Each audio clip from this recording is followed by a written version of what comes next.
I walked through my own front door, still smelling like the champagne my unit had poured over my new Silver Eagle Colonel now, after 22 years, and my daughter's small hand warm in mine. I expected to find my husband waiting with pride in his eyes. Instead, I found divorce papers fanned across the kitchen island like a hand of cards. Someone had already decided to win my husband standing beside a woman I didn't recognize, and the word soldier thrown at me like an insult instead of the title I'd bled for. I didn't cry. I smiled. Because they had no idea whose house they were standing in. The ceremony that morning had been simple, the way the army does things when it matters most. No fireworks, just a room full of people who understood exactly what the new rank on my shoulders had cost me. 22 years of deployments, of missed birthdays, and reheated Thanksgiving dinners, of learning to sleep through mortar fire, and then worse, learning to sleep through silence when I came home, and the house felt too quiet. Colonel. 06. My commanding general pinned the eagle himself and shook my hand a beat longer than protocol required. Elizabeth, he said, you earned every bit of this the hard way. I thanked him, and I meant it, but the truth is my mind had already left the room. I was thinking about Daniel, about how his face would look when I told him, about Emily jumping up and down in that ridiculous way she does when she's proud of someone she loves. I didn't tell my colleagues that the person I most wanted to see wasn't in that room. That's not something you say out loud in front of men who've just watched you get promoted past some of them. So I kept it inside, folded up neat the way I fold everything that matters too much to risk saying wrong. I picked Emily up from school at 3:15, same as always, except this time I was still in uniform, the fabric stiff and unfamiliar with its new insignia. She spotted me through the chain-link fence before I'd even parked, and she came running with her backpack bouncing against her shoulders, blonde ponytail flying loose from its elastic. "Mommy, you look different," she said, breathless, studying the eagle on my collar like it was a puzzle. "Is that new?" "It's new," I told her, crouching down to her height. "Guess what it means?" Her eyes went wide when I explained it. Colonel, the highest rank I'd ever imagined reaching when I was 18 and signing enlistment papers against my own mother's wishes. Emily didn't fully understand military hierarchy, but she understood pride. She understood that her mother had done something big.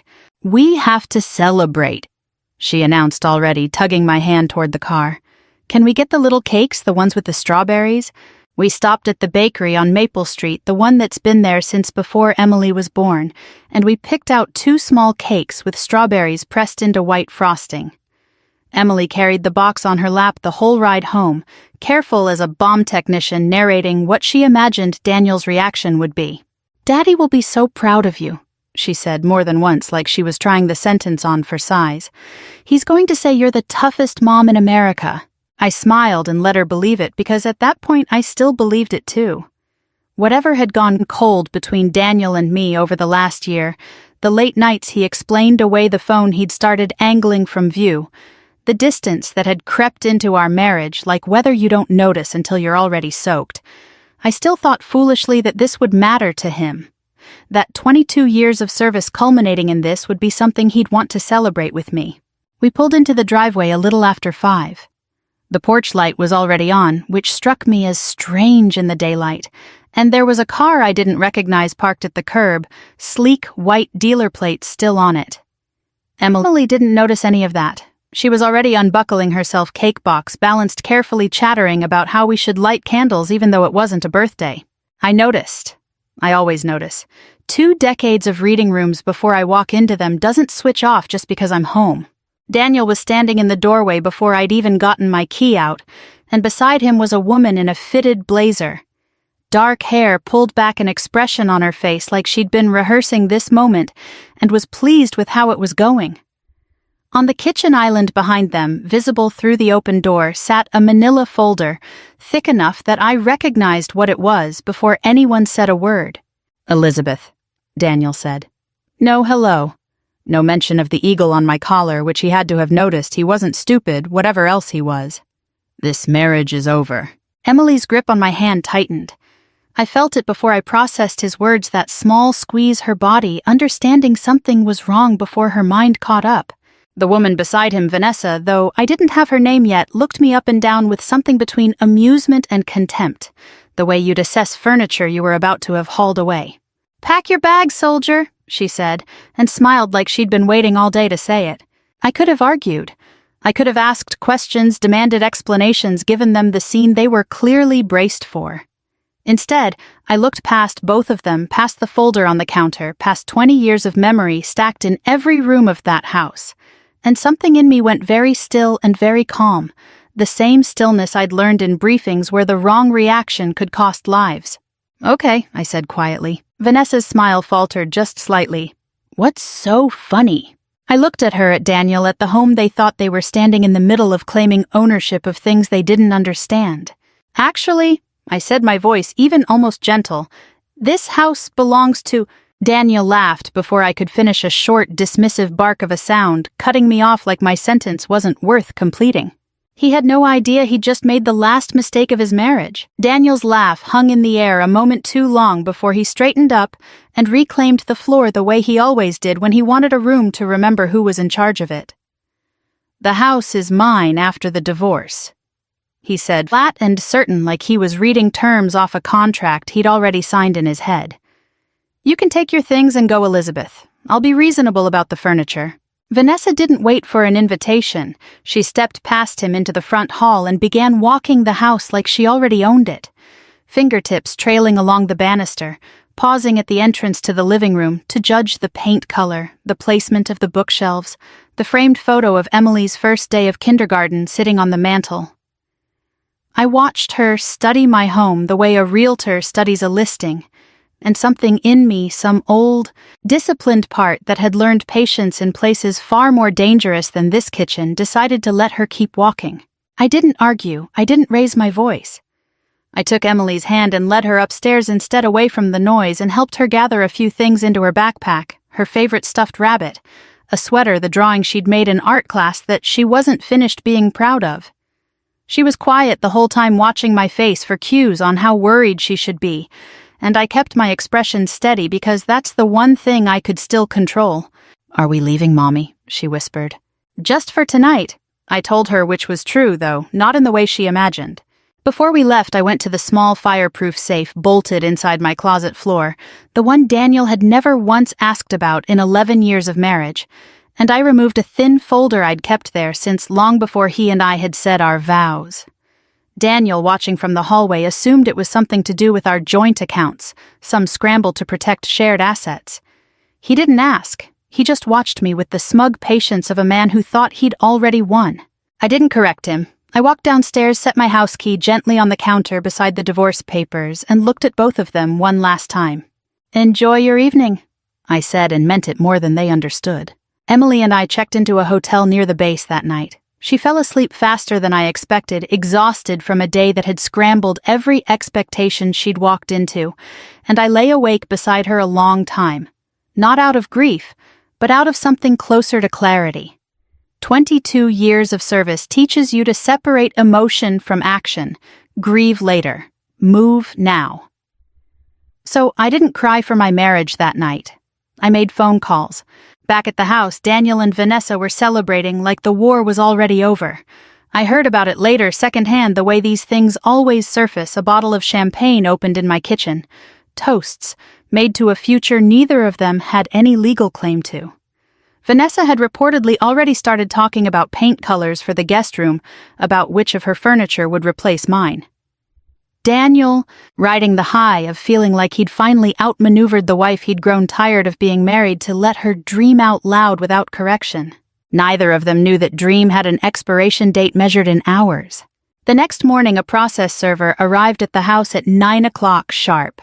I know this because I'd arranged the timing myself the night before, one of several calls I'd made from that hotel room while Emily slept. Daniel answered the door in his robe, coffee in hand, probably expecting a package. Instead, he was handed a legal notice, and I imagine, though I wasn't there to see it, that his face went through several stages before landing on confusion. The notice was simple 3 pages, prepared by an attorney I'd retained years earlier for exactly this kind of contingency, though I'd hoped never to need it. It stated in plain and uncontestable legal language that the house at 214 Ashford Lane was titled solely in my name, that it had been purchased and fully paid for before Daniel and I were married, that under the laws of our state it did not constitute marital property and was therefore not subject to division in any divorce proceeding. Daniel called me 11 times before noon. I didn't answer any of them. Some conversations are better had in a courtroom where the facts speak instead of the feelings. By early afternoon, according to what Emily's babysitter told me later, she'd stopped by to drop off a forgotten homework folder. Vanessa had read the notice over Daniel's shoulder and gone very pale, then very loud. "Impossible!" she was reported to have said, snatching the papers from his hands like she could argue with a title deed simply by refusing to accept it. "This has to be a mistake." It wasn't a mistake. It was 11 years of quiet decisions Daniel had never bothered to ask about, arriving all at once at the worst possible moment for the two people who'd assumed my absence meant my ignorance. By the time I finally returned Daniel's calls, 2 days had passed and his voice had lost every trace of the confidence he'd worn like armor in our kitchen. He'd hired his own attorney by then, a sharp young man named Curtis, who specialized, according to his website, in aggressive asset recovery. Curtis had reviewed the title documents, the notarized dates, the bank records showing the down payment had cleared a full 8 months before Daniel and I exchanged vows at the courthouse. He told Daniel in the careful language lawyers use when they're delivering bad news to a client who doesn't want to hear it that the paperwork was airtight. There was nothing to contest. That was the moment Daniel finally understood something he should have learned years earlier. I had never once, in 11 years of marriage, hidden anything from him. He simply hadn't paid attention. The truth came out slowly over the following days, not because I was withholding it, but because Daniel had never asked the right questions when it mattered. Years before we met, back when I was a captain stationed overseas, I'd used my deployment bonuses and a disciplined habit of saving nearly everything I earned to buy a modest 3-bedroom house through an estate sale back when the market in that neighborhood was still affordable and nobody was competing for it. It had been my safety net long before Daniel came into my life, my quiet insurance policy against a world that doesn't always treat single women in uniform kindly. When Daniel and I married and eventually moved into that same house together, he simply assumed, because I never corrected him, and because he never asked, that it had been purchased jointly the way most married couples buy their homes. I let him believe it, because it never occurred to me that the truth would someday matter this much. Daniel tried calling me 17 times over 3 days. I finally answered on the 4th, mostly because Emily kept asking why Daddy sounded so upset on the voicemails she wasn't supposed to be listening to. "You let me think it was ours," he said. And there was real anger in his voice, though I noted he didn't apologize for the divorce papers, or for Vanessa, or for however many months this had been building before I walked in holding my daughter's hand and a cake box. "You never asked whose name was on the deed," Daniel and I said. "In 11 years, you never once asked." He didn't have an answer for that because there wasn't one. Some truths are only uncomfortable once you realize how long you avoided looking at them. Vanessa's patience, meanwhile, was fraying fast. She'd moved several boxes of her belongings into the house that first celebratory night, so certain of her new address that she'd barely waited for the ink to dry on anything. Now those boxes sat in the garage unpacked, while she and Daniel argued in tones the neighbors could apparently hear through open windows. She had, according to what I later pieced together, believed Daniel's assurances completely that he was a successful real estate executive, that the house was a shared asset, that marrying into money meant marrying into security. She had not planned for a scenario where the boring army wife, as she'd apparently called me to a mutual acquaintance, turned out to hold every card in the deck. Emily, for her part, was handling the upheaval with more grace than either adult in this story. She'd started calling the hotel room our little apartment, and had arranged her stuffed animals along the windowsill like she was settling in for an extended stay. When Daniel called to arrange a visit, she took the phone from me with a seriousness that broke my heart a little. "I don't want to go stay with you right now," she told him, her voice small but steady. "I want to stay with Mom." I heard him try to argue gently at first, then with more urgency, but Emily held her ground the way she'd watched me hold mine politely, calmly, without raising her voice, but without budging either. When she handed the phone back to me, Her chin was lifted in a way that reminded me so much of myself at that age that it nearly undid the composure I'd been so carefully maintaining. Daniel's last call that week wasn't about Emily, or about reconciliation, or even about the house directly. It was about control, and the slow dawning realization that he had none left. He'd built his sense of authority in our marriage on assumptions that I was too busy, too deployed, too absorbed in my career to notice the details of our shared life. He'd never imagined that the woman he considered too plain, too rigid, too military to be interesting, had spent years quietly building a foundation he knew nothing about. "You've been planning this," he said finally, and I could hear something close to fear underneath the accusation. "No, Daniel." I told him, and for the first time in days, I let a little of what I actually felt into my voice. "I've just always paid attention to my own life. You should try it sometime." I hung up before he could respond. Some conversations end better in silence than in argument. The house was only the beginning. 2 weeks into the separation, Daniel discovered something that unsettled him more than the deed ever had. Our joint checking account, the one we'd used for years to cover groceries, utilities, and Emily's school expenses, held barely enough to cover a month of bills.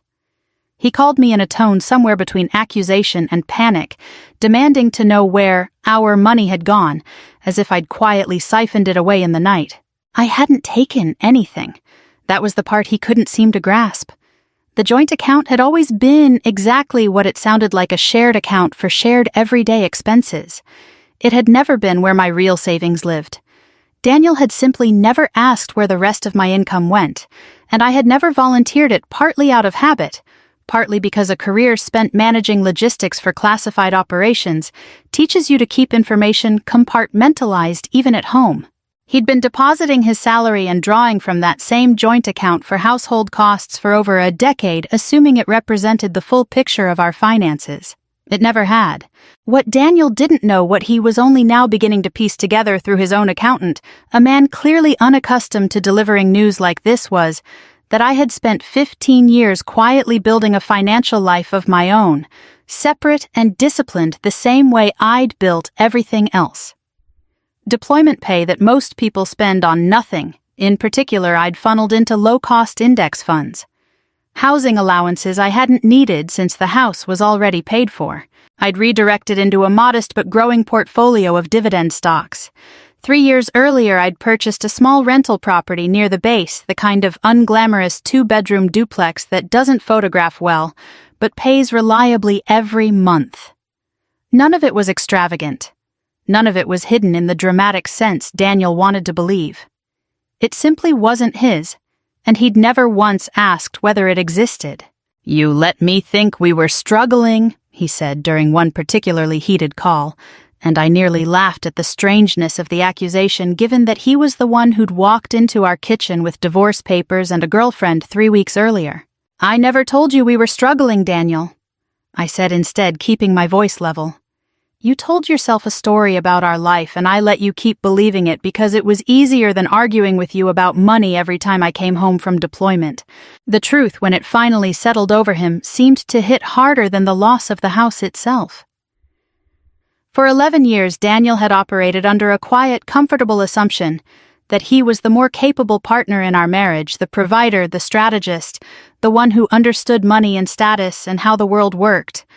He'd built his identity partly around that assumption, had made comments over the years, some careless, some pointed, about my paycheck being steady but modest compared to the deals he closed. He'd never asked what I did with the difference. Now he was discovering that the wife he'd considered financially unremarkable had quietly outbuilt him in nearly every measurable way without ever once needing his help or his permission. Vanessa's reaction when she learned the full scope of it was worse than Daniel's. She'd entered this relationship with a specific picture in mind: a successful executive, a valuable house, a lifestyle upgrade from her previous relationships. Watching that picture dissolve in real time, piece by piece, seemed to erode whatever patience she'd had left. The arguments between them grew louder and more frequent. A neighbor mentioned to me carefully, almost apologetically, that she'd heard raised voices coming from the house on more than one evening, Vanessa's voice sharper and more frequent than Daniel's. "You told me you had money," she reportedly said to him. "You told me she was just some soldier who'd be easy to walk over." Daniel, for his part, seemed to be discovering in real time that the woman he'd left me for had specific expectations about what their life together was supposed to look like.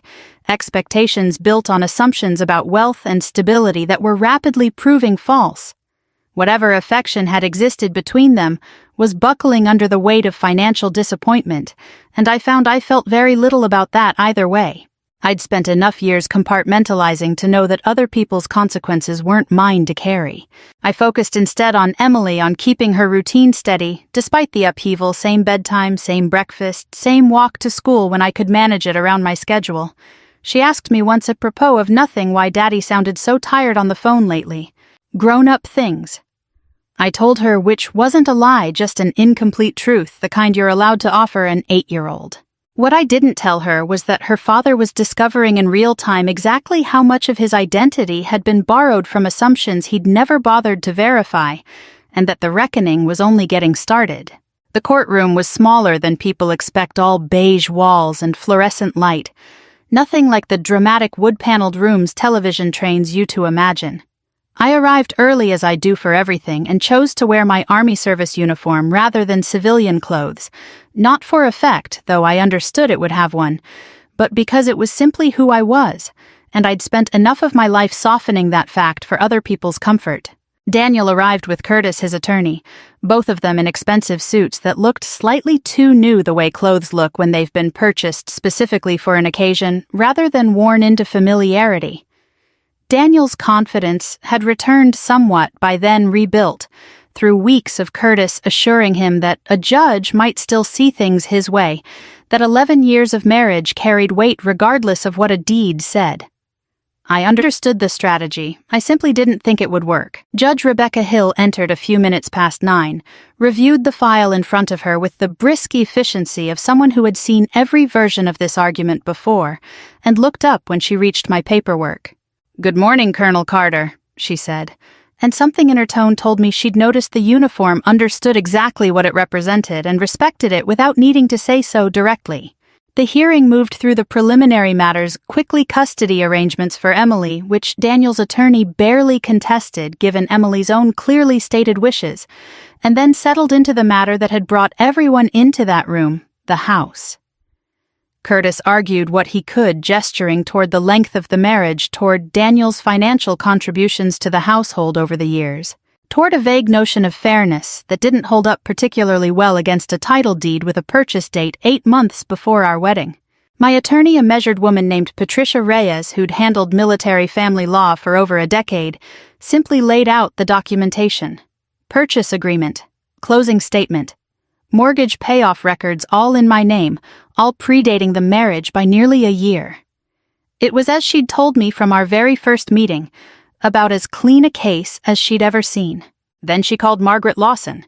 I hadn't seen Margaret in years, not since the closing table where she'd handed me the keys to that house with tears in her eyes that I hadn't fully understood at the time. She walked to the stand slowly, using a cane now, but her voice was still sharp, still precise, the voice of a woman who'd spent 40 years practicing law before retiring to a quieter life. She explained when asked that she had owned the house before me, that she'd sold it directly privately without ever listing it on the open market. When Patricia asked her why, Margaret's answer settled over the courtroom in a way I hadn't expected. "I met Colonel Carter, Captain Carter, at the time through a program connecting veterans with housing opportunities," she said.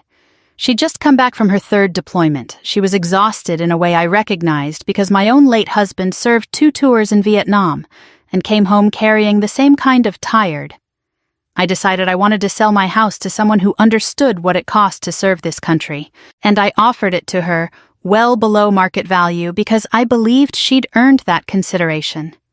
I made sure every document was airtight in her name alone because I wanted her to have something in this world that no one could take from her. I hadn't known that last part. I felt something tighten in my chest, unexpected and unwelcome in a courtroom, and I kept my expression still the way I'd trained myself to for 2 decades. Daniel's face across the room had gone the color of old paper. Patricia asked a few more questions, confirming the timeline. confirming that Margaret had personally overseen every step of the sale specifically to ensure no ambiguity could ever arise about ownership. Curtis, to his credit, didn't waste much effort trying to shake her testimony. There was nothing to shake. An 80-year-old retired attorney with a paper trail that airtight isn't a witness you cross-examine into contradiction. Judge Hill didn't take long to rule. She noted, reading from her notes in the flat, unhurried cadence judges use when they know exactly what they think, that the house at 214 Ashford Lane was unambiguously separate property, purchased prior to the